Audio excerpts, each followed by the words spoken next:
अंग्रेजों से माफी मांगते रहे और हमारे पुरखे अंग्रेजों से आंख में आंख डाल करके भगत सिंह बन करके शहीद होते रहे, रोशन लाल बन के शहीद होते रहे, राम प्रसाद बिस्मिल बन के शहीद होते रहे। राम प्रसाद बिस्मिल को याद करते हैं तो बिस्मिल अजीम आबादी का वो शेर याद आता है, ऐ शहीदे मुल्क मिल्लत मैं तेरे ऊपर निसार, ले तेरी हिम्मत का चर्चा गैर की महफिल में है।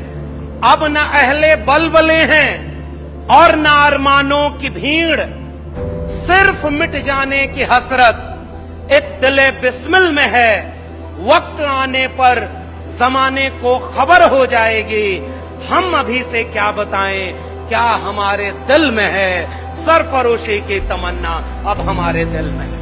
हमें ऐसे वक्त में संविधान और जाति जनगणना की बात करनी है जब अंग्रेजों से माफी मांगने वाले, भारत की जंग आजादी के खिलाफ खड़े रहने वाले लोग सरकार में बैठे हों और इस मुल्क के हाशिए पर पड़े लोगों का हक अधिकार छीन लेना चाहते हो। जिंदगी जिंदा दिली को जान ए रोशन, वगरना कितने यहां रोज फना होते रहते हैं। आज हमें उस शहीदी धरती से खड़े होकर इस मुल्क की विरासत को याद करने का मौका मिला है। राम प्रसाद बिस्मिल को याद करते हैं तो बिस्मिल अजीम आबादी का वो शेर याद आता है, ऐ शहीदे मुल्क मिल्लत मैं तेरे ऊपर निसार, ले तेरी हिम्मत का चर्चा गैर की महफिल में है। अब न अहले बलबले हैं और न अरमानों की भीड़, सिर्फ मिट जाने की हसरत एक दिले बिस्मिल में है। वक्त आने पर जमाने को खबर हो जाएगी, हम अभी से क्या बताएं क्या हमारे दिल में है। सरफरोशी की तमन्ना अब हमारे दिल में है। और आज शहीदों की उस क्रांतिकारी जमीन पर खड़े होकर हमें ऐसे वक्त में संविधान और जाति जनगणना की बात करनी है जब अंग्रेजों से माफी मांगने वाले, भारत की जंग आजादी के खिलाफ खड़े रहने वाले लोग सरकार में बैठे हों और इस मुल्क के हाशिए पर पड़े लोगों का हक अधिकार छीन लेना चाहते हो।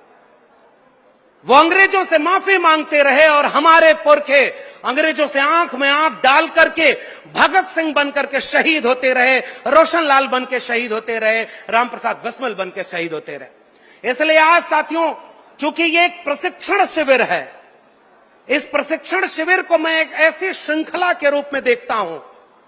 वो चेन जो होती है ना, एक एक बेड़ियां जोड़ करके बनाई जाती है, उसकी अगर एक कड़ी भी कमजोर हो जाए तो चेन वहीं से टूट जाती है।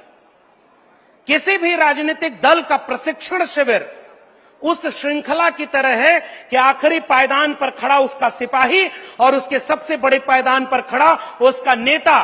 अब कल्पना करिए कि आपके पास तो एक ऐसा बहुआयामी प्रगतिशील आधुनिकता की सोच से लैस एक ऐसे नेता आदरणीय शेख अखिलेश यादव जी का नेतृत्व मिला हुआ है, जिसने इस देश में समाजवाद और आधुनिक भारत की संकल्पना में काम किया। तो आपको जमीन पर रख करके उनके विचारों को लड़ना है। तो आज के इस प्रशिक्षण शिविर में जब मुझे मौका मिला कि आप जाति जनगणना विषय, जो कि इस प्रशिक्षण शिविर का केंद्रीय विषय है, लोक जागरण अभियान, और मैं बधाई देता हूं समाजवादी पार्टी को और समाजवादी साथियों, जब वक्त बुरा आता है तो वो इसलिए आता है कि वो ताकतवर लोगों की ताकत का इम्तिहान ले सके कि इस बुरे वक्त से कौन लड़ रहा था। आज अगर आप लड़ेंगे तो इतिहास में आपका नाम दर्ज होगा कि समाजवादी लोगों ने उस वक्त भी लड़ाई लड़ी। तो वो लड़ाई लड़ने के कई टूल हो सकते हैं और पार्टी ने अगर यह फैसला लिया है कि जाति जनगणना के विषय को अपना केंद्रीय विषय बनाएगी, इस देश में हाशिए पर पड़े हुए लोगों को मुख्य धारा में लाएगी, उनके हक अधिकार की बात करेगी, तो उसका सबसे केंद्रीय विषय है जाति जनगणना का। कल्पना करिए साथियों, एक देश का मतलब क्या होता है। किसी भूगोल पर खींच दी गई लकीरों के बीच आने वाले जमीन के टुकड़े से देश नहीं बनता है। देश बनता है तो वहां के नागरिकों से बनता है, वहां के जिंदा लोगों से बनता है। और जब यह मुल्क आजाद हुआ और जब जिस दिन भारत का संविधान लागू हुआ उस दिन इस देश ने हजारों साल की अपनी बेड़ियों को तोड़ा।